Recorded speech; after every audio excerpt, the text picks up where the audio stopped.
All right, chapter 4. It's a doozy, so saddle up. It's entitled Vacations. When I think of vacations as a child, I must chuckle. When I was growing up, our summer vacations from school meant just that. We had a vacation from school. We played all day the whole summer through. It never even occurred to us that we might go someplace different for a couple of weeks. When a few of my friends went on trips with their families, I thought that was unusual. I guess I was enjoying myself enough right where I was. I'm still that way. But wait, what about the trip we took when I was 8? That wasn't a vacation, that was an adventure. A once-in-a-lifetime adventure. Dad had a 4-week vacation break from work, and he and Mom decided to take all of us on a long drive all the way across the United States and back. I've heard about this forever, and I'm really excited. Yes, that was the only vacation we ever took, and it was enough to last us the whole time I was growing up. Mr. Frank Darcy, an attorney, lived a few houses down the street from us. To our surprise, he put together a vacation package for us. Every day for the first week or so, we opened a package he had packed in a large box. Every day for the first week or so, we opened a package he had packaged in a large box. It was usually some kind of treat for us. It was so nice of him, and it was so special for us, since we children didn't know him at all. We had a station wagon that held all 9 of us, Mom and Dad, 2 brothers, Larry and Bobby, and 5 sisters, Marcia, Lori, me, Ginny, and Barbie. Peggy hadn't been born yet. We pulled a little trailer behind it, loaded with tents, sleeping bags, and cots. We camped all the way, staying in campgrounds or pulling off the side of the road and setting up camp. I shared a big canvas tent with my brother Larry and slept on a cot. We put the tents up every night and packed them the next day. Sounds like our Nauvoo trip. What a lot of work, of course. I didn't have that much work to do since I was too young. We crossed the Mississippi twice, visited Yellowstone, the Grand Coulee Dam, Dad's old home in Bremerton, Washington, the Sequoias, San Francisco with Chinatown and Fisherman's Wharf, a visit to Grandma Brown, my dad's mother, Aunt Gladys, my dad's sister, and David, my aunt's son, Yosemite, the Grand Canyon, and many sites in between. We cooked over a campfire and drank water out of a canvas bag and hung on the outside of the car during the day to help keep the water cold. The canvas bag made the water taste horrible. I could hardly drink it. We took salt tablets every day too. Not sure why. Mom was a meticulous journal writer and wrote every day about where we were. Sounds like Corky. How many miles we traveled and what we did that day. I still have her record. A few of the memories from the trip, in all caps. So I'm guessing this is her journal record. At the first campsite in Ohio, we swam a lot. I found frogs and tried to catch some, but frogs aren't my favorite. I have always liked toads much better. I like toads too. Sorry, that was my commentary. I've caught a lot of toads in my lifetime. I loved holding them and becoming friends with them. They pooed on my hands, got smashed when I accidentally stepped on them, and tried to get away from me as fast as they could.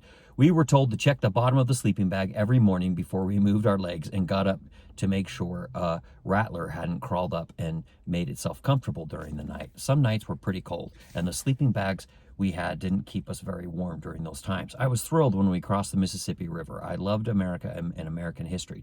To know I was crossing the big, wide river was exciting. I was glued to the window. Yellowstone was as engaging and interesting as could be. The moose and buffalo were huge. The bears were so fun and scary to see, especially when one tried to reach in the back of the station wagon where my little sister Barbie... Okay, so this isn't Grandma's journal. I'm sorry. This is still Mom's words. I got thrown off by that title. My little sister Barbie was sleeping. Dad had the back of the station wagon open to help circulate air. Remember, 1955 station wagons had no air conditioning. Watching Old Faithful spout at a specific time was delightful to me. I wanted to touch the water in the pool so badly, but Mom and Dad did a good job warning us of the many accidents and deaths from playing around the boardwalks. I'll never forget the smell of the hot pools. Ugh, the sulfur is awful. Rotten eggs. Oh, that's true. All right, and then Mom's got a picture here of Dad's toothpick holder and his toothpicks and Mom's Yellowstone bell. Take a look-see. There we go.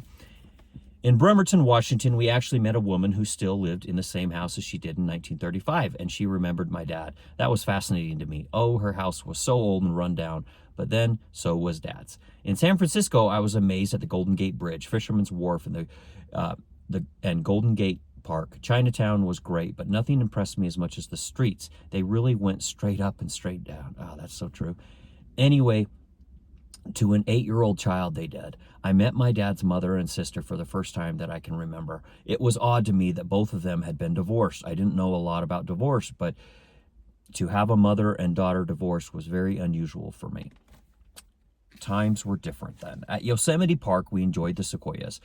Those trees were huge. I remember a night seeing a large firefall coming down one of the cliffs. Although it was stuck in my mind, I had never heard of such a thing again, so I figured I imagined it. But look what I found in Wikipedia. Now we're quoting Wikipedia. I'll get it right this time. The Yosemite Firefall was a summertime event that began in 1872 and continued for almost a century, in which burning hot embers were spilled from the top of Glacier Point in Yosemite National Park to the valley 3,000 feet below. From a distance, it appeared as a glowing waterfall. End of quote. I've always wanted to say that. End of quote. It's like General Conference. It was real. Yosemite Firefall. There we go. That's really awesome.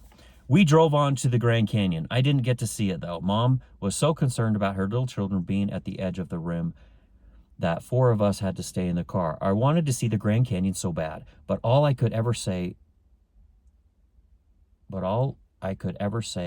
was I parked in the parking lot. That is, until Brad and I hiked to the bottom of the canyon with Kip, Mindy, Megan, and Andrew. Both Megan and Andrew were packed on Kip and Mindy's backs. Dad had a pack, and I had almost nothing. About 6 weeks before our Grand Canyon trip, I fell off a ladder and broke 4 ribs in my back, punctured a lung, and split my head. In the back. Mom! Those back ribs took months and months to quit hurting, so I couldn't carry anything, but we had mules to help us with the heavy stuff. Yeah, you shouldn't call Kip and Dad mules. What a good time we had hiking down together, except for my feet. At the bottom, when we took off the duct tape I had put on to protect my feet, a healthy layer of skin came off with it. Ouch. Fortunately, Megan found me a great walking stick I used to help myself back out of the canyon. I kept the stick for days as a souvenir for my sweet granddaughter. Then I looked for it recently. It wasn't in the closet I had kept it in. I was very disappointed. Back to the trip. My family's next venture was to the Petrified Forest and the Painted Desert. Nothing spectacular reminds me of the Painted Desert, but my experience in the Petrified Forest has stayed with me. I almost hesitate to tell the story, but it's on my mind anytime I think of the Petrified Forest, or go out my garage door for that matter. Here is one of the laws regarding the Petrified Forest. Quote, do not remove any natural or cultural objects from the park, including fossils, rocks, animals, plants, or artifacts. It is a minimum fine of $325. That's probably a lot back then, for removal or damage to petrified woods or other natural or cultural artifacts and features. End quote. Well, my dad picked up a piece of petrified rock and decided to keep it. He put it on the floor in the back seat of the station wagon, right under his feet. When we approached the ranger station to leave, we were given strict orders not to say one word when the ranger came to our car. I think Grandpa's like me. Rules meant to be broken.